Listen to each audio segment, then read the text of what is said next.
Olá pessoal, tudo bem com vocês? Dando continuidade à nossa aula da semana passada, a gente começou a falar de resíduos, se lembram bem?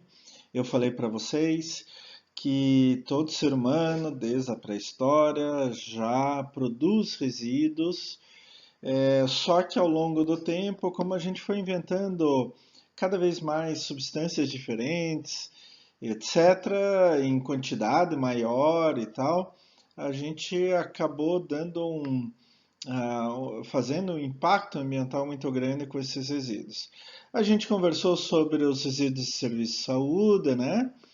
E que também mudam ao longo do tempo, porque o próprio serviço de saúde ele vai mudando ao longo do tempo, equipamentos, materiais que são usados, etc. Né? E cada vez mais intensamente pelas pessoas e que eles podem ser divididos em cinco grandes grupos, né? Aqueles de risco biológico, risco químico, risco nuclear, os equivalentes aos nossos resíduos domiciliares e os perfluorocortantes. Esses são, respectivamente, os grupos A, B, C, D e E. Qualquer coisa, podem voltar lá na aula anterior, vocês vão tirar qualquer dúvida que ainda tenham. O grande problema hoje não é só a quantidade de resíduos que a gente gera, no nosso caso específico agora, resíduos de serviço de saúde, mas também o gerenciamento que a gente dá a esses resíduos. Tanto que hoje existe legislação que disciplina o gerenciamento de resíduos de serviço de saúde, tanto que todos os serviços de saúde hoje são obrigados a ter um programa de gerenciamento desses serviços. Pode ser uma pequena clínica, um consultório, uma clínica veterinária, até um hospital gigantesco. Todos hoje precisam ter o que a gente chama de programa de gerenciamento de resíduos sólidos de serviço de saúde. Tá? Vamos ver um pouquinho mais sobre como que a gente pode fazer esse programa? Então vamos lá. O Plano de Gerenciamento de Resíduos de Serviço de Saúde, o PGRSS, ele prevê quatro etapas básicas e são etapas lógicas, isso que eu queria que vocês vissem. Não tem muito como sair daí. E isso não foi feito para pegar no pé de ninguém, mas isso foi feito porque deve ser assim para assegurar o máximo de segurança possível a todos os envolvidos. Quando a gente trabalha em serviço de saúde, tem as pessoas que lá trabalham e as pessoas que vão lá procurando soluções para os seus problemas de saúde, né? Então, um plano de gerenciamento de resíduos de serviço de saúde, ele sempre deve ter quatro etapas. A primeira de segregação ou separação, né? Segregação e separação é a mesma coisa. O acondicionamento, colocar em algum lugar. E a identificação, identificar qual tipo de resíduo ele é. A segunda etapa é a coleta e transporte interno. A terceira etapa é o armazenamento interno, temporário e externo. E a quarta etapa é a destinação final. Então, vendo assim a grosso modo, no local, exatamente no local onde que eu gero o resíduo, eu preciso separar, segregar, colocar colocar em algum lugar que seja específico para isso e identificar aquele tipo de resíduo. Daí, dentro do serviço de saúde, por exemplo, dentro do hospital, precisa haver uma coleta daquele ponto onde que foi gerado até um ponto intermediário. Pode ser no mesmo andar, dentro do hospital, etc. Daí, a partir desse coleta e transporte interno, eu preciso levar para fora da construção do hospital. Então, normalmente, fora da construção do hospital, tem uma outra construção, onde que faz o armazenamento temporário e externo até o serviço de destinação final vir buscar. E daí vem o caminhão da destinação final e busca esse resíduo. É importante que todas as etapas sejam feitas de modo separado fisicamente uma da outra, para que não haja contaminação cruzada, para que não haja nenhum problema de contaminação das próprias pessoas dentro do sistema. Calma que eu vou explicar com mais detalhe cada uma dessas etapas. Vamos lá para a primeira etapa de segregação, acondicionamento e identificação. Hoje, a gente acabou de falar, né, na nossa aula anterior, que hoje nós temos 5 classes de resíduos dentro de serviço de saúde. Temos os resíduos classe A, que são os resíduos potencialmente infectantes com risco biológico, né, principalmente micro-organismos patogênicos. A classe B, que são os resíduos químicos, né, restos de medicamento, quando o raio-x ainda utilizava reveladores, fixadores, etc. A classe C, os resíduos radioativos. A classe D, que são aqueles equivalentes aos nossos resíduos domiciliares comuns, né? Como papel, plástico, etc., desde que não estejam infectados por micro-organismos patogênicos nem por resíduos químicos, senão eles passam para a classe A e classe B, respectivamente. E finalmente a classe E, que são os resíduos pérfuro-cortantes, aqueles que podem cortar, né? Então, isso foi revendo o que a gente já viu na aula passada. No caso da segregação, acondicionamento e identificação, a gente deve separar muito bem cada um desses resíduos para que eles não acabem contaminando um outro resíduo. E daí eu vou acabar tendo mais resíduo. Então, aqueles potencialmente infectantes com micro-organismos patogênicos, normalmente em sacos sacos leitosos, né? Pode ser também saco vermelho, normalmente é um dos dois. O mais comum é saco branco. E eles têm que ter o símbolo de um resíduo potencialmente infectante por um micro-organismo patogênico, que é um símbolo de perigo. Os resíduos químicos, eles devem ser descartados em galões coletores específicos, como esse de plástico rígido. Tá? O ideal é que cada resíduo químico seja separado em um frasco menor e identificado, e daí o conjunto colocado sem quebrar dentro desses galões de plástico rígido, tá? E daí eles vão ter uma destinação separada do grupo A, por exemplo. O grupo C são os resíduos radioativos, devem ser descartados em caixas blindadas. Atenção, isto quem faz não são as pessoas do próprio hospital, mas pessoas especializadas, normalmente ligadas à Comissão Nacional de Engenharia Nuclear, ou CNEM. Os resíduos da classe D, que são aqueles equivalentes aos domiciliares, de novo, desde que não sejam infectados por resíduos da classe A ou contaminados por resíduos da classe B. Esses devem ser descartados em sacos pretos e deixados daí para a coleta normal. Se o hospital, o serviço, produz mais do que 600 litros por dia de resíduos comuns, ele mesmo deve providenciar uma destinação. Se for menos de 600 litros, o próprio sistema de coleta de resíduos da comunidade, da cidade, pode coletar esses resíduos.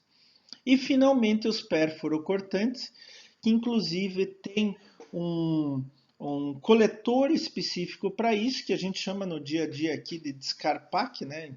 Inclusive é uma marca, é um coletor feito de cartolina rígida que evita com que alguma pessoa, ao pegar no próprio coletor, pelo lado de fora, ela seja cortada por aqueles resíduos pérfuro-cortantes, tá? Esses resíduos pérfuro-cortantes normalmente são destinados junto com os resíduos da classe do grupo A. É importante, gente, isso a gente tem que tomar cuidado dentro de um serviço de saúde, é que desde o momento que o resíduo foi gerado, ele deve ser separado segundo a classe. Por quê? Se eu tenho, por exemplo, um resíduo comum que pode ser descartado para um aterro sanitário ou mesmo para reciclagem, que ele sem querer infecta com alguma coisa que pode ter um micro-organismo patogênico, eu perdi todo o resíduo comum. A mesma coisa com o resíduo químico. Se um resíduo químico contamina o resíduo comum, eu perdi todo o resíduo comum. Quer dizer, eu tenho que levar esse resíduo, colocar esse resíduo junto com o grupo A ou o grupo B, por exemplo, e daí eu vou ter que dar um fim nisso e vou ter que pagar mais por isso, inclusive, tá? Então a gente tem que prestar muita atenção. A minha experiência fala que existem alguns grupos de pessoas dentro do serviço de saúde que são mais difíceis de fazer essa segregação. E daí a gente tem que levar informação para essas pessoas para que a segregação seja feita de modo correto já no momento em que o resíduo é gerado. Entenderam bem? Então, essa é a etapa crucial. Eu acertei aí dentro da minha clínica, do meu hospital, eu já tenho meio caminho andado, o resto é bem mais fácil. Eu errei aqui, o resto todo é comprometido. Então, vamos dizer assim, esse é o ponto nevrálgico, o ponto mais importante de um programa de gerenciamento de resíduos de serviço de saúde dentro de um hospital, dentro de uma clínica e etc. Depois disso, eu preciso ter pessoas treinadas e com os EPIs corretos e com o carrinho correto para fazer a coleta interna. Então, ele vai de sala em sala, onde é gerado cada tipo de resíduo, e vai separar daí os resíduos do grupo A, com o grupo B, com o grupo D e com o grupo E. Lembrando que o grupo C, radioativos, esse é o Conselho Nacional de Energia Nuclear que faz, tá? É importante que essa coleta e transporte internos sejam feitos em rotas e horários pré-determinados, principalmente para evitar momentos onde que é liberada a visitação às pessoas, aos doentes, ou é feita a visita dos médicos, aquela ronda dos médicos e etc. O ideal é que esse coleta e transporte interno sejam feitos em momentos onde tem o menor movimento possível dentro do hospital. Lembrando que esses carrinhos, por exemplo, eles vão levar resíduos infectantes, grupo A, resíduos químicos, grupo B, resíduos perforocortantes, grupo E. Então, se houver muita gente, aumenta o risco de contaminação cruzada, tá? Não é só em relação aos resíduos um com o outro, mas em relação às pessoas que estão passando por aí. Então, o ideal é que sejam feitos em horários de menor movimento possível. E rota também pré-determinada, para eu não precisar voltar caminhos. Então, eu começo em um lugar e vou indo de sala em sala, de local em local, até chegar ao final, sem precisar voltar e etc. Primeiro, isso faz com que o tempo gasto seja bem menor e segundo, a possibilidade de contaminação cruzada também bem menor, tá? Daí normalmente essa coleta e transporte interno vai para um depósito ou no prédio da própria do próprio hospital ou um depósito fora do prédio do hospital. O ideal é que seja fora do prédio. E daí, desse depósito final, ele vai direto para destinação. Então, a coleta e o transporte internos devem ser feitos em rotas e horários pré-determinados. As pessoas devem ser treinadas e usando os EPIs corretos, tá? E levando de preferência num depósito fora do prédio do hospital. Algumas vezes o hospital não é muito grande, eu não tenho espaço, faz um depósito dentro também. Mas geralmente é um depósito que já tem uma porta direto para fora, para um estacionamento, para alguma coisa assim, que possam vir os caminhões da destinação final. Esse depósito que a gente chama pode ser de armazenamento interno quando é dentro do hospital, ou armazenamento externo quando é fora do hospital. Ele é chamado também temporário, porque desse depósito é que vêm os caminhões e vão retirar esses resíduos do espaço do hospital. Esses depósitos, eles devem ser muito bem cuidados, pessoal. A gente tem que prestar muita atenção. Então, dentro do abrigo de resíduos, aqui vocês podem ver um abrigo real, vocês veem que tem diferentes portas. Essas portas significam que em cada espaço vai um tipo de resíduo. Então, a gente normalmente tem uma parte para resíduos do grupo A, uma parte para resíduos do grupo B, os resíduos do grupo C é o pessoal da Comissão Nacional de Engenharia Nuclear que pega direto, e daí uma parte para os resíduos do grupo D e uma parte que pode ser junto com o grupo A para o grupo E. Tá? O grupo E pode ser sim misturado com o grupo A, desde que ele seja mantido dentro dos descarpaques.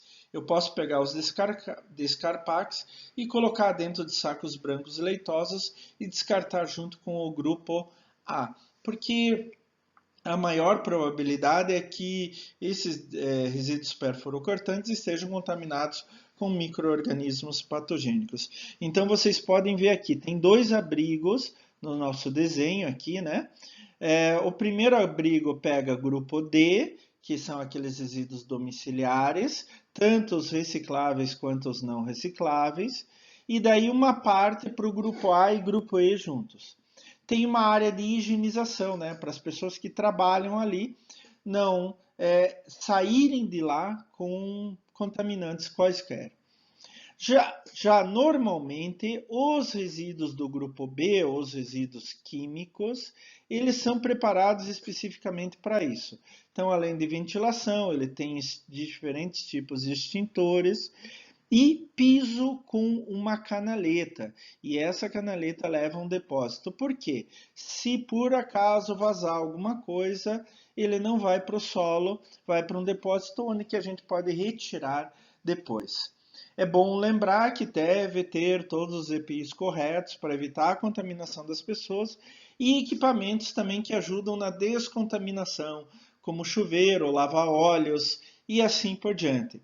Então a gente não pode esquecer desses equipamentos de segurança, tá? Como a gente vê aqui no desenho, na foto ao lado, tá tudo separado, cada um com sua condição específica.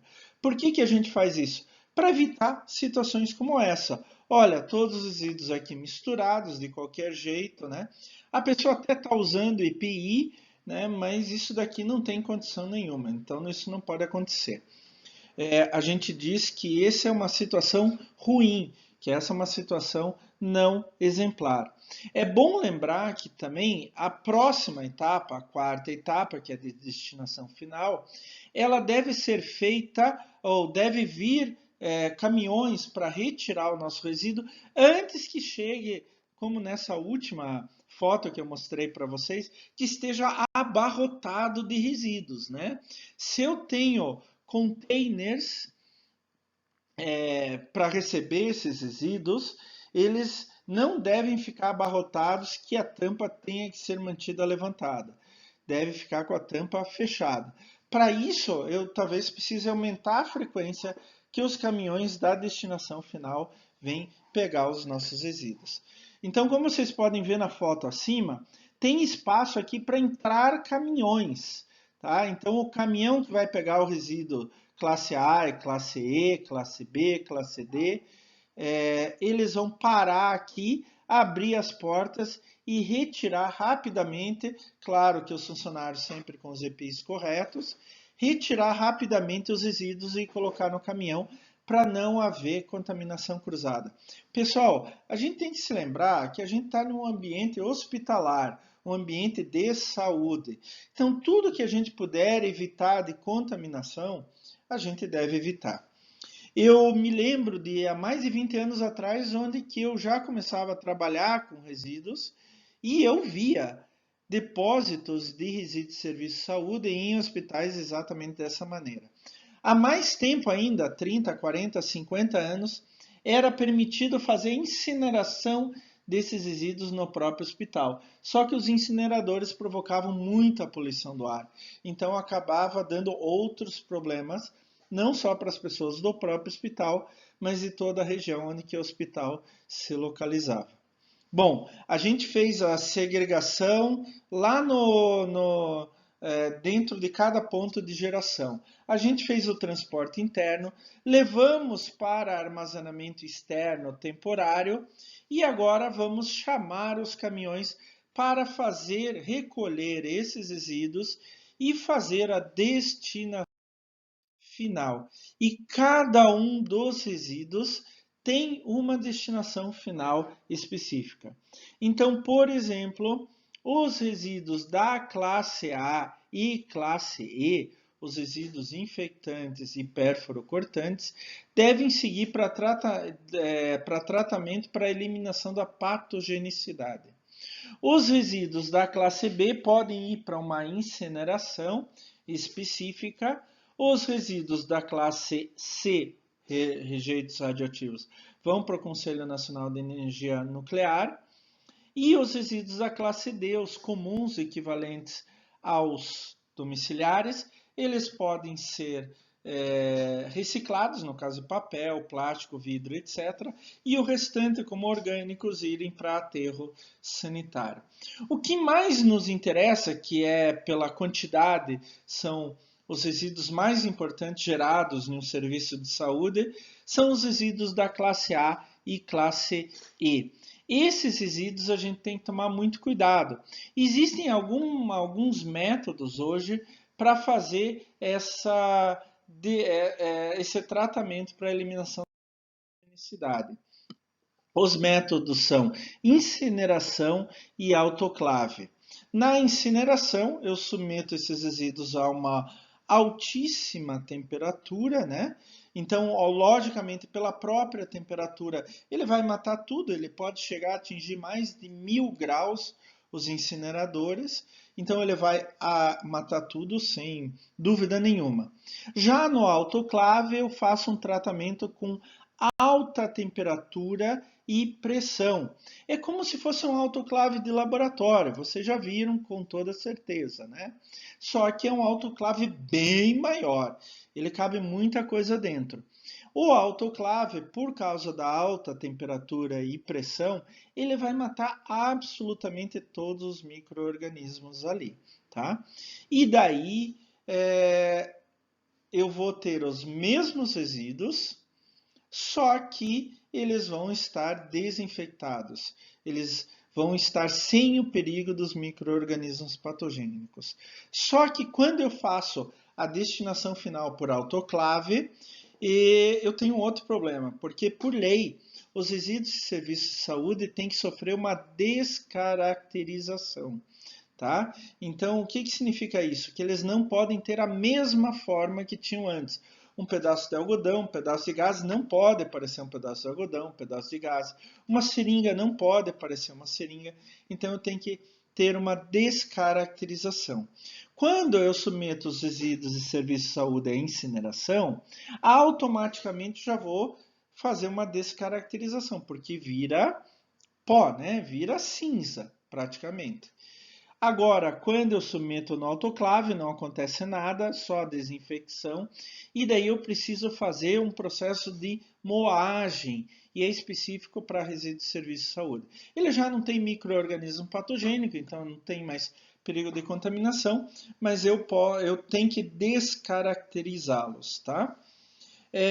Professor, e o que a gente faz com o que sobra do processo de incineração em autoclave com descaracterização? Daí, como ele já não tem micro-organismos patogênicos, eu posso jogar em um aterro sanitário normal sem problema algum. Mas, por lei, quem tem que tomar a iniciativa da destinação final correta é o próprio serviço de saúde. Então, o hospital tem que contratar alguém, uma empresa que vai recolher esses resíduos no hospital e levar para uma destinação final correta segundo a legislação brasileira, tá? A gente tem que tomar muito cuidado com isso. Antigamente, a gente tinha, por exemplo, em Curitiba, a fossa séptica, onde que a prefeitura recolhia os resíduos dos hospitais e ia direto jogar num buraco qualquer, sem nenhum prévio tratamento. Isso fez com que a área onde está hoje a fossa séptica, ela já foi fechada há muito tempo, fosse considerada uma área de alto risco, tá? Então, a gente tem que tomar cuidado com esses detalhes, certo? O ideal é que o caminhão que vem, a empresa que vem buscar os nossos resíduos hospitalares, ela venha com uma frequência suficiente para não encher demais os nossos containers lá no armazenamento externo, tá?